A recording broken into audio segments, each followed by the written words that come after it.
Miarabantsika rehetrarehetra araky ny fotoana izay nifanomezana teo dia androany amin'ny 5 arivo zany mifanao fotoana hiresaka momba ny fitoriana izay ny fitsarana izay nandeha teny amin'ny cour d'appel ny Paris androany. Efa vita moa zany ny fitsarana dia izay ny ahafahako miresaka aminareo eto satria mba tsy inona moa ty mba ho feno tanteraka ny vaovao dia mba fantatritsika hoe inona moa zany ny zavatra nitranga. Raha ampatsahiviko dia tamin'ny volana Mai 2024 tamin'ny heritaona dia nisamborina taty an-trano izaho ny tenako sy Marco tany an-tranony tany Paris. Za moa zany tsy any Paris zao fa ny avôkako no nanatrika fitsarana tany dia nosamborina tao an-trano izahay dia nentina tany amin'ny commissariat ny Créteil. Ny antony nitorianay tamin'izay ny antony nisamborana anay tamin'izay dia hoe manao asa fampiororoana ary nanaparitaka ny horonan-tsary izay mitarika olona hanao fampiororoana. Raha tia Frantsa moa zany tsy ivelany dia ohatran'ny hoe zavatra grave be zany satria aty tena manao vigilance amin'ny antiterrorisme dia normal be zareo raha ohatra ka hoe taitra naheno an'le izy fa rehefa nandeha ny fanadihadiana nandeha ny famotorana sy ny zavatra ohatr'izany dia hitan'zareo ihany hoe ohatrany tsy mitombina ilay filazana hoe manao acte terrorisme ireto olona ireto na manao provocation au terrorisme. Raha ohatra zany dia rehefa voatazona tany nandritry ny tontolo andro zany izay sy Marco dia navotsotry ny commissariat de police ny Créteil dia nody ny harivan'iny ihany. Teo zany dia efa tsy nahomby ny fitoriany Andry Rajoelina sy fitondrana malagasy mihitsy moa zany fa tsy hoe Andry Rajoelina satria mbola ho avy any amin'izay resaka izay tsika hoe nitory ve sa tsy nitory Andry Rajoelina. Ny fanjakana zany hoe ny fitondrana malagasy zany no naniraka ny procureur an'Antananarivo ametraka hanao dénonciation na hoe fitorohana ilaza hoe ireto dia misy olona any a Frantsa manao asa fampiororoana. Izay zany lazaina fa mpampiororo. Tsoriko aloha fa tena mety mampiororo an'ilay fitondrana tokoa ny zavatra izay teneniko, ny zavatra izay ataoko miororo izy isan'andro isan'andro satria manao ny tsy mety fa tsy le asa fampiororoana atao hoe terrorisme izay eritreretin'zareo hiampangana anay no ataonay fa ny anay dia ny mampitandrina azy isan'andro fa tsy ho apetraky ny malagasy amin'izao izy ary tsy ho apetrakay amin'izao izy amin'ny fanaovana fanjakany baroa ao Madagasikara, amin'ny fanaovana ampimamba ny harem-pirenena, amin'ny fanaovana trafika isan-karazany ao Madagasikara ary indrindra tsy malagasy akory izy nefa mitondra ny Madagasikara. Rehefa mbola tsy miova zany lalàna dia tsy malagasy akory no mitondra antsika ao Madagasikara fa olona tsy mizaka ny zom-pirenena malagasy. Normal izy raha miororo satria ny fomba natongavany teo dia amin'ny fomba tsy ara-dalàna ary tsy mari-potitra ny fitondrany. Dia izay no mampiororo anazy. Hitanareo ilay hoe mandry tsy lavo loha enjehan'ny eritreritra dia izay no mahatonga anazy tsy mandry saina dia eritreretina fa ampiongana daholo izao rehetrarehetra izao. Mila fitonian-tsaina ny fitondrana firenena dia normal izy raha ohatra ka hiroro-saina satria manao ny tsy mety. Bon, verina amin'ilay fitsarana zany izay. Dia nandeha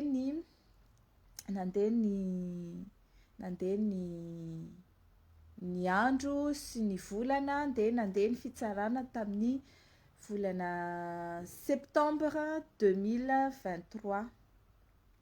rehefa tonga zany ny volana septembre 2023 de niatrika fitsarana izahay ary de nanazava ny firovatenanay tao izahay sy ny mpisolo vavanay satria za zany lazaina hoe tamin'ny volana aogositra 2022 tamin'ny volana aogositra 2024 dia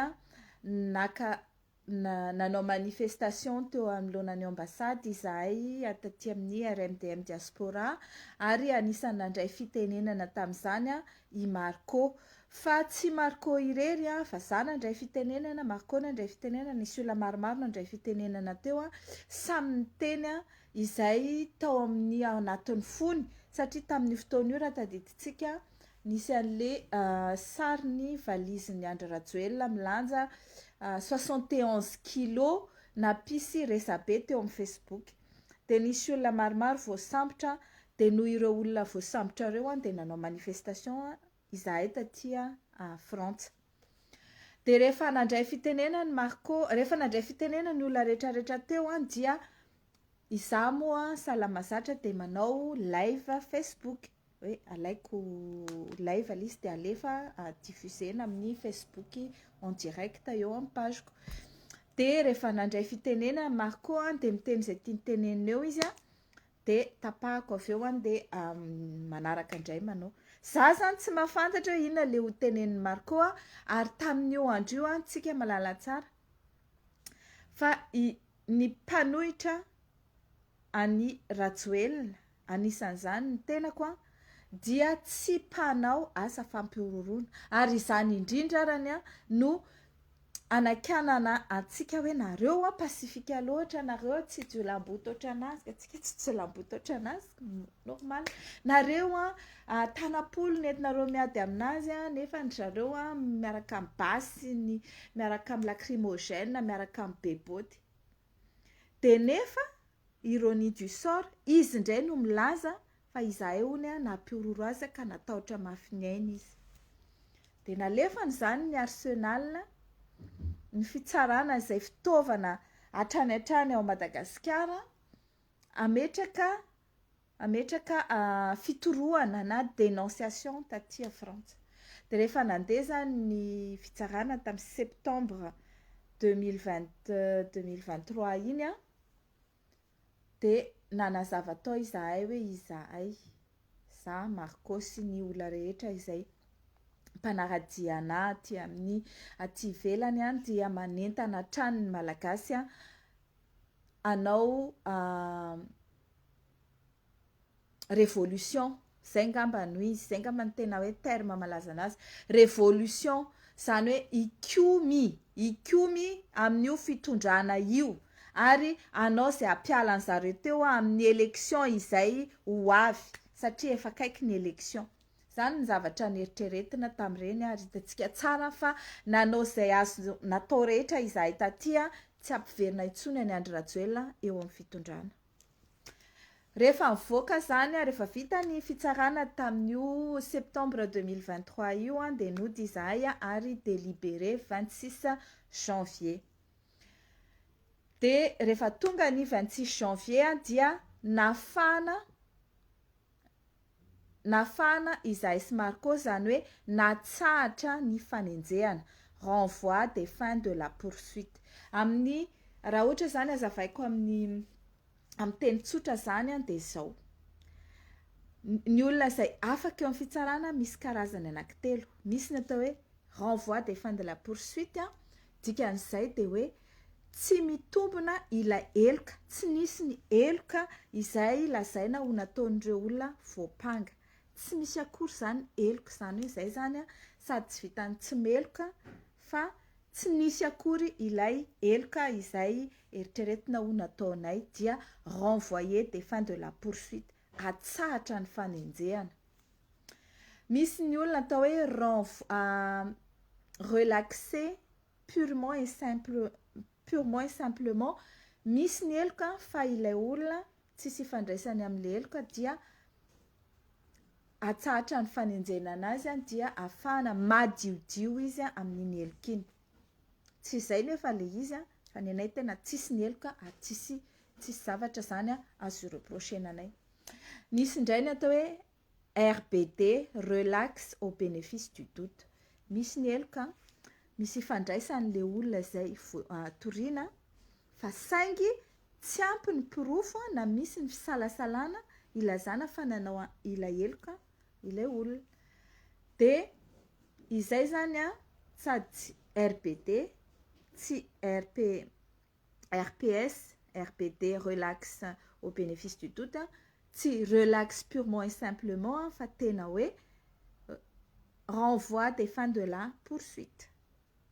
Tsisy ny heloka, tsy nanao heloka izahay tsy meloka izahay eo anatrehan'ny fitsarana frantsay ary dia afaka nody ary niala maina fotsiny zany ny fitoroana izay nataon'ny procureur. Marina moa fa tsy nanatrika mihitsy ny fitsarana ny solotenan'ny fanjakana malagasy tamin'ny septambra. Rehefa tonga ny volana janoary 26 janvier io de teo indray zareo miaraka amin'ny avocat nandefa ny conseiller d'ambassade. Rehefa nandeha teo zareo de nahita hoe natsatra ny fanenjehana anay de gropaka be am'izay hoe andeha hanao appel. De nanao appel. De rehefa nandeha ny appel de nalefa ho tsarana androany. Mitovy amin'ny any amintsika ihany moa fitsarana aty tsy misy 1 mois 2 mois zany fa herintaona. Janvier zany izy nanao appel de non janvier avoaka ny didy de 5 février izy nanao appel de zao volana décembre zao zany nandeha ny appel de zao ny zavatra lazaina. Mitaraina zany manao appel i Andry Rajoelina en personne. Maka avocat izy ary maniraka ny représentant ny ambassade isolotena azy. Eo zany de efa misy zavatra. Volana izy miantoka ny avocat ny Rajoelina. Fanjakana malagasy sa volam-bahoaka sa volany. Satria mankony raha izy tenany no mila avocat de affaire personnelle zany tsy tokony volany volam-bahoaka no andeha etoanao ny avocat-nao. Faharoa, inona ny ataony Pelandroy Espérance any amin'ny fitsarana fa nga ianao mpiasan'ny Rajoelina, nga ianao secrétaire particulière ny Rajoelina, nga ianao olona miasa amin'ny soldany izy tenany amin'ny Rajoelina anazy fa conseillère d'ambassade ianao tsisy antony tokony andeha irepresentevanao any Rajoelina. Satria tsy ny gouvernement malagasy no mitory fa hoe Rajoelina no mangataka manao appel de hoe angatak'onitra. Eto andrindritsika zao. Tsara fantatritsika fa hampianatra droit kely indray ho an'ireo le mpitsara tsy mahay droit. Ny atao hoe appel de mampiakatra fitsarana ambony. Tsy afa-po zany ianao tamin'le didy teo aloha de teo amin'ny première instance teo amin'ny ambaratonga voalohany de manao appel. Fa izao tsy ny olona rehetra manao appel. Ny olona afaka manao appel dia ny fampanoavana na ministère public zany hoe ny procureur, ny mpitory izay nangatak'onitra raha ohatra izy ka nitory, raha ohatra izy ka nangatak'onitra, ny voapanga raha ohatra izy ka tsy nafa-po anazy ny didiny voaka. Zavatra misy nefa de zao tsy misy mpitory ity dossier anay ity fa dénonciation zany hoe tsy nisy olona nitsangana ho mpangatak'onitra, tsy nisy fitoriana fa dénonciation. Dika ny dénonciation de ohatran'ny hoe miantso amin'ny telefona ianao na mandefa dossier anao de milaza hoe ary misy olona manao zavatra ohatr'izao eloka. I zavatra nisy aloha de efa dénonciation abusive. Fa ny zavatra faharoa de zao natoritory ry zareo de tsy nangatak'onitra de tsy nametraka fitoriana i Andry Rajoelina. Niesona ny garde tao amin'ny palais. Aleo ataoko izay, niesona ny garde tao amin'ny palais de tsy malala hoe tokony mangatak'onitra tsika rehefa mandeha fitsarana teo amin'ny tamin'ny volana septambra. Zany atao hoe tsy mahay ninina mianakavy. Ianao mitory, ianao manao dénonciation de tsy mba arahanao akory ny dossier anao. Nenay ny Madagasikara arahanay ohatra ny miandry voamaso mihitsy aiza le dossier. Na dia ataon'ny procureur Somain ao ambany tanany dia hitanay hoe io Somain le dossier io. Ary io tsy hamelanay io raha tsy mandeha, fa tsy maninona gardeo fa rehefa miongana io fitondrana io ho avoakanay tao io dossier io ary io procureur io dia anisany complice amin'izany fotoan'izany pour délit de justice. Donc zany tsy nangatakonitra rety Rajoelina tamin'ny septembre 2023 voaka ny didy janvier 2024 zay vao nikoropaka. Dia izy zany sady tsy ministère public tsy voapangana tsy mpangatankonitra fa olona ivelan'le fitsarana mihitsy ivelan'le raharaha no nanao appel. Mazava ho azy fa tsy azo raisina sady tsy mitombona izany fanaovana appel izany. Nefa dia mandany volam-panjakana fotsiny ary mbola mandrebireby anay koa zany tsy nandehanako tany ilay kupetraka tsara aty andeha hanao décoration de sapin io zao. Mandrebireby olona fotsiny manao dénonciation abusive dia manao procédure abusive satria manelingelina azy loatra ny zavatra ataoko aty a Frantsa aty. Manelingelina azy loatra ny fitenenanay isan'andro ny zavatra tsy mety ataony. Za moa tatoato tsy miteny fa za miteny rehefa misy tenenina fa satria sahirana amin'ny zavatra manahirana anahy fa tsy hoe akory hoe matahotra an-Rajoelina, tsisy atahorako an-Rajoelina mihitsy na ny kely akory ary. Izy ny miororo fa za tsy miororo aminy.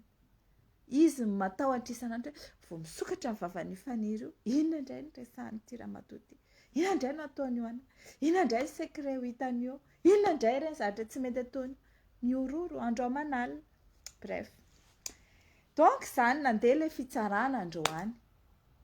Tonga taty ampelantananay moa zany ny conclusion satria aty andafy aty tsara fantatrareo misy ny conclusion écrit dia misy ny plaidoirie orale. Dia tsy maintsy mametraka conclusion écrit daholo na ny an-dany na ny ankilany dia efa azonay zany conclusion dia me fotsiny zany namaky an'ilay izy. Hozy izy hoe izy honya tsy voantso ny fitsarana tamin'ny septembre sy talohan'izay. Hodry fizy ianao no antson'ny fitsarana nga ty tokotaninao tri fa nga ty fitsarana malagasy fa nga ianao mieritritra hoe raha mana nationalité française ianao dia hananany egara kely ohatriny ty.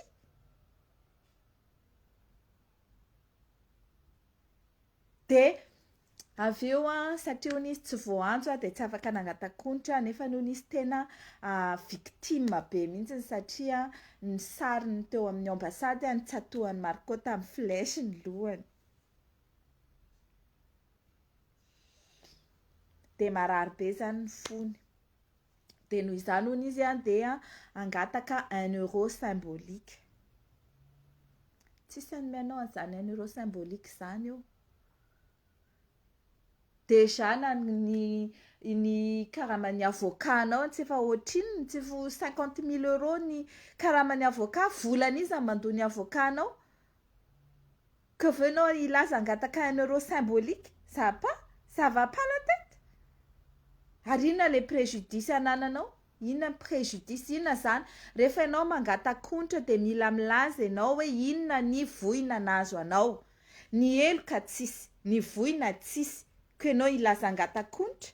Ianao zao tokony manonitra ny vola laninay ny vezivezena nandritra n'iny fitsarana iny ary zay dia tsy maintsy hitory pour dénonciation abusive satria ianao zany no tao ambadika n'iny dénonciation abusive iny. Izay hazava kely. Dia izy zany nanantena hoe ny fitsarana aty Frantsa anana egara aminazy satria Andry Rajoelina de nationalité française. Otry tsisy.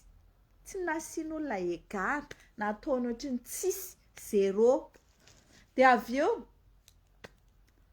taraina koa izy hoe nangataka information tao amin'ny bureau any atao hoe BEPI fa tsy nahazo valiny aho zay tsy manana information momba an'io raha tsy 26 janvier zay vao nitenen'ilay hoe mivoaka androany ny didy eo vao gaga hoe mivoaka ny didy dahoana zany tao aloha anao appel fa de mialatsiny aho milaza aminao malahelo aho milaza aminao fa tsy azo raisina sady tsy mitompona ny appel izay nataony Andry Rajoelina de faly amin'ny laza amintsika vaoaka malagasy fa na de mbola amin'ny 12 ny volana janoary indray mivoaka ny didy izay tam'le fitsarana androany de efa fantatra fa azo rariny isika fandresena ho an'ny malagasy izany fandresena ho an'ny malagasy hoe mba eto ambonin'ny tany misy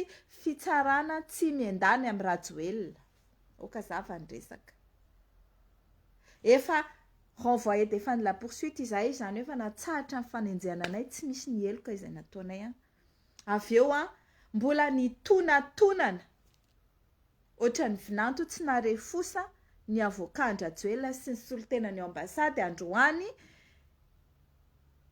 nanao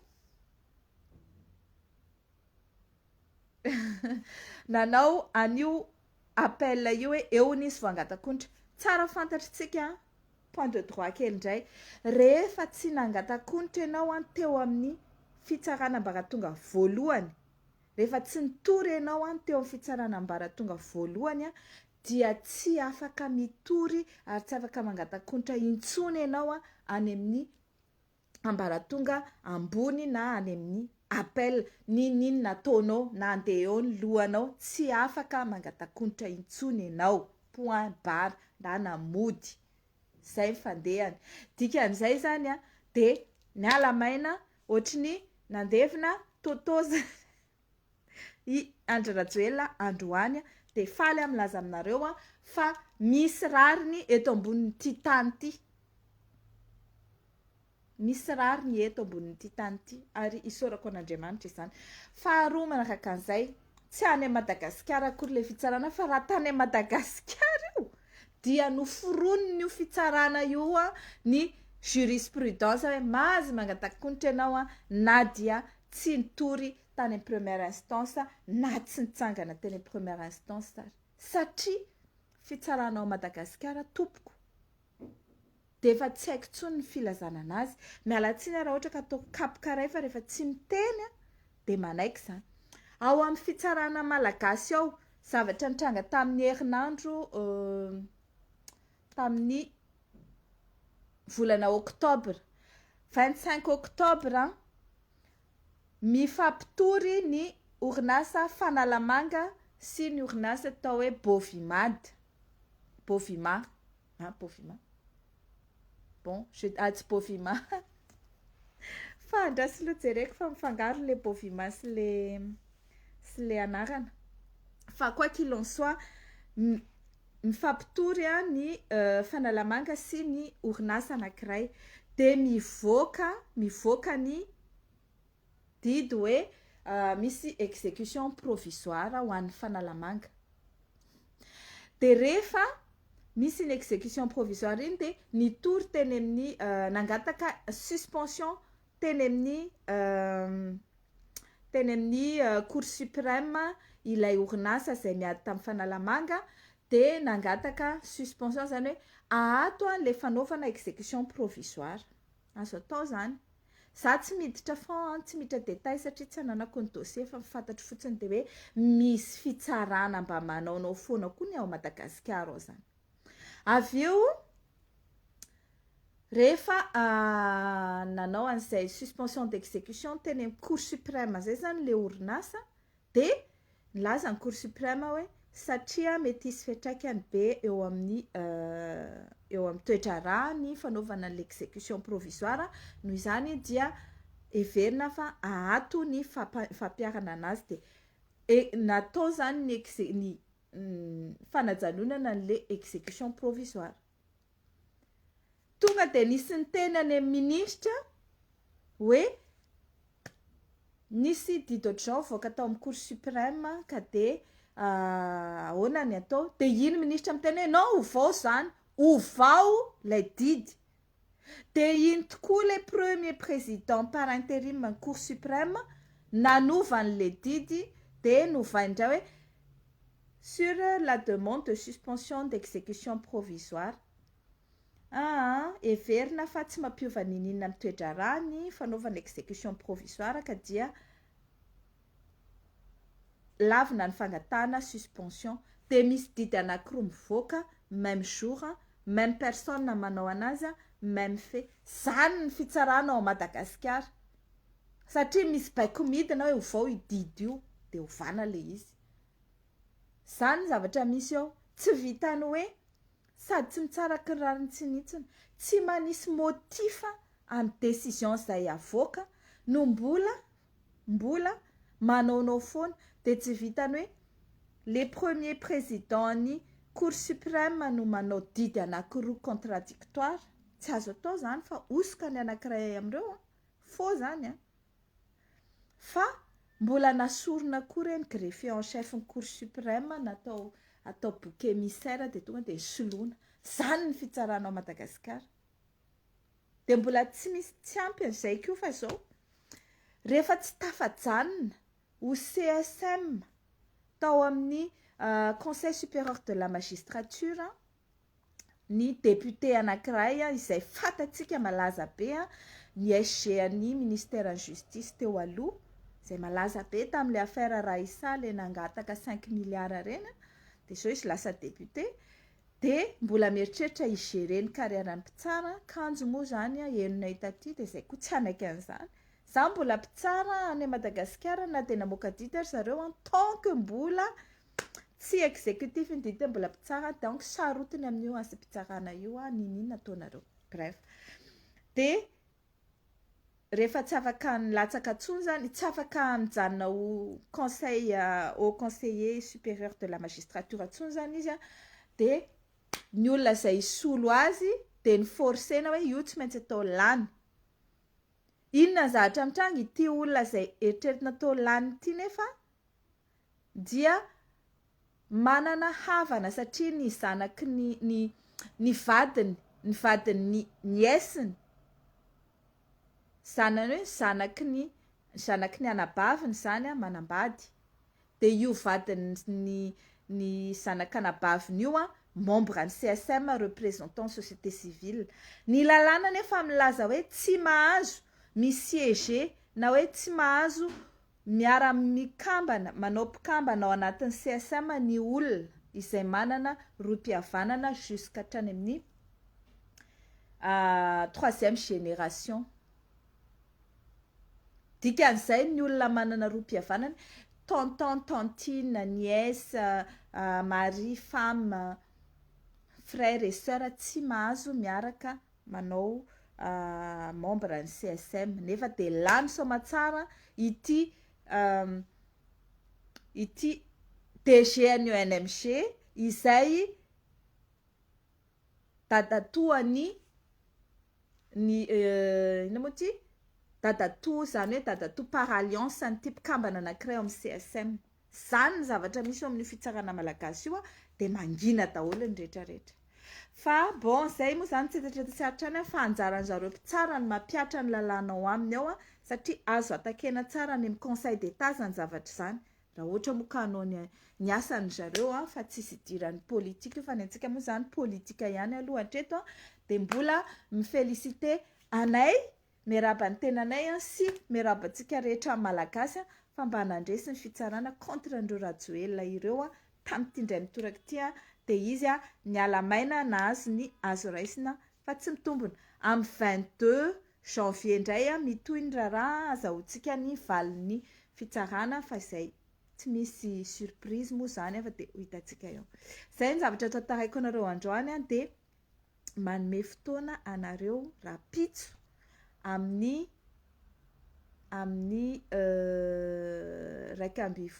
amin'ny folo maraina aty Frantsa indray fa iresaka fifidianantsika rapitso fotoana andram-piona daholo ary